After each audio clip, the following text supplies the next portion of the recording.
This is our last little lecture on statics and torque, and it has to do with the idea of mechanical advantage. So let's talk about what mechanical advantage is. It has to do with simple machines like a lever. So we're going to look at a lever here. Mechanical advantage can apply to other simple machines, but this is the only way we'll talk about it in this class. But if we think about a crowbar, trying to pull up this nail, just before it starts to move and pull the nail up, it's in a static position. So we can analyze it using our equations for static, and in particular for our sum of torques. We're going to assign this point right here as our axis. So we can ignore the normal force that's pushing up on this crowbar. The free body diagram of the crowbar looks like this. We have an applied force of the hand pushing down here. We have the force of the nail, which is also pushing down on the crowbar, just as the crowbar is pushing up on the nail. So these two, Fn and F naught, those are a third law pair. The one we're concerned about is the force on the crowbar, which is this Fn. If we put our axis here, we get to get rid of this N force, and all of our torque is going to be caused by these two forces around this axis here. So if we call counterclockwise rotation positive, then the hand on the crowbar, which is pushing down here, is trying to cause that sort of rotation. The force of the nail on the crowbar is trying to cause a clockwise rotation. So that gets to be a negative, and we set that equal to 0. This is just our statics equation for torque. And then we can rearrange that so that the torque caused by the hand here is going to be equal to the torque caused by the force of the nail. We're going to call that the force of the hand here our input torque. So we're going to change that to Ti, or tau I. That's our input torque. And it's going to be the force here in this direction. This is our line of force straight down, multiplied by our perpendicular lever arm.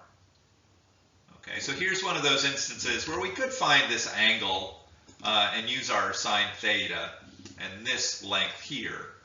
But it's just a lot easier to just figure out what this length is here and multiply it by our force. So here's our force along the force line. Here's our perpendicular lever arm, which we're going to call our input perpendicular. And that's our torque in that counterclockwise direction. That's our input torque. We also want to find our output torque. In other words, what kind of force is the crowbar putting on the nail? Well, we know that it's at that moment when it's static that Fn and Fo are balanced, right? That's our third law. Our third law pairing here says that force has to be equal and opposite. So instead of talking about the force of the nail on the crowbar, we're going to talk about the force of the crowbar on the nail. So we're just adding a negative sign there, really. And so we can write that our output torque is equal to that Fo times this distance here. Again, our from the axis to the place where that force output is pushing on the nail. Okay, so there's our perpendicular lever arm. Here's our force output, and we can state that like this. And the magnitude of this force, of this torque rather, is the same as the magnitude of Fn pushing down in the opposite direction.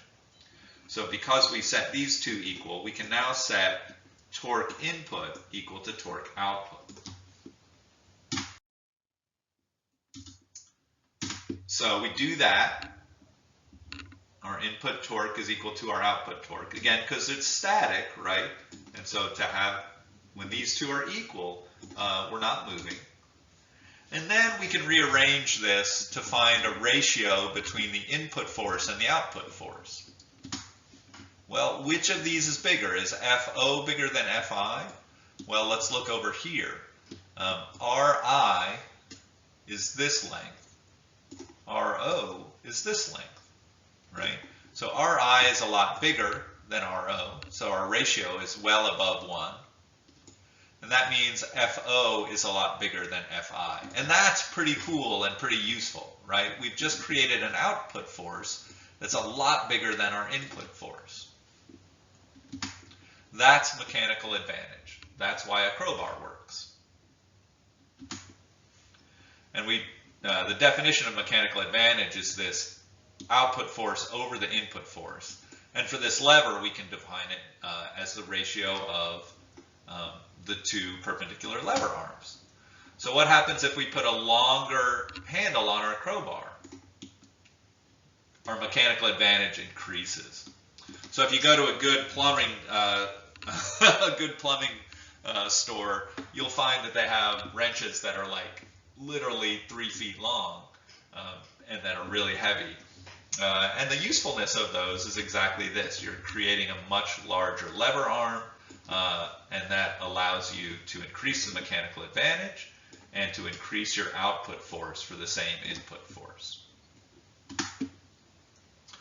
And so a simple machine can reduce the amount of force needed to do a given amount of work, okay? And MA just quantifies that reduction in force. It doesn't change the work, and this is sort of interesting, right? If I push this down, I have a smaller force, but my hand is moving a longer way, right? F times D. The output force is very large, but the distance it moves is the same. So my hand is going to do the same amount of work that the crowbar does on the nail, but the actual force that's doing that is going to be much higher. And that's mechanical advantage.